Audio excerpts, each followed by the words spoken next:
पुण्यातनं सकाळी 10:30 वाजता निघणारी बस अर्धा तास लेट आहे, 1 तास लेट आहे करत संध्याकाळी 5 वाजता निघाल्या आणि आता परत सकाळी 7 वाजता बंद पडल्या. अशा प्रकारे आपली बनारसची यात्रा चालू झाल्या. ट्रेनची तिकीट न मिळाल्यामुळे आम्ही बसनं जाण्याचा निर्णय घेतला आणि बस अशी बंद पडून आमचा कार्यक्रम झाला. आता बस सकाळी बंद पडल्या, कधी चालू होणार आहे माहीत नाही. आम्ही अजून नागपूरच्या आसपासच आहे. कमीत कमी 12-13 तास तर लागणार आहेत आम्ही इथनं. पण बस चालू होईल तेव्हाच आम्ही निघणार. त्यामुळे आता बस चालू व्हायची वाट बघायची आहे. नशीब एवढं चांगलं म्हणायचं की बस हॉटेलमध्ये येऊन बंद पडल्या. त्यामुळे निदान इथं हॉटेलमध्ये बसायला तरी जागा आहे.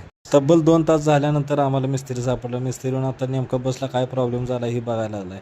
प्रॉब्लेम सापडल्यानंतर त्याला काय लागणार मटेरियल जाऊन आणायचं आणि नंतर बस चालू होणार आहे. बस रिपेअर होईपर्यंत आम्ही सगळे असे निवांत बसून होतो. बारकी पोरं लागलेत खेळायला. आम्ही आपल्या हॉटेलमध्ये जा काय खा, परत बाहेरून बस चालू तेव्हा बघायचं, परत जाऊन हॉटेलात बसायचं. असं नुसतं एरझार करायचं काम आमचं चालू होतं. शेवटी 12च्या सुमारास बस चालू झाली आणि आमचा पुढचा प्रवास सुरू झाला. आता रात्रीच्या कमीत कमी 12 ते 1 वाजता आम्ही पोहोचेन अशी आशा आहे. 12ला जशी बस चालू झाल्या तेव्हापासून ड्रायव्हरनं चांगली बिरकिटीच उठवली. रात्रीच्या 8 वाजेपर्यंत बस अजिबात थांबवली नाही. आता 8 वाजता जेवायलाच बस थांबल्या बघा. आता जेवण करून लगेच निघणार आहे. त्यामुळे रात्री 12 वाजेपर्यंत आम्ही नक्की पोहोचतोय.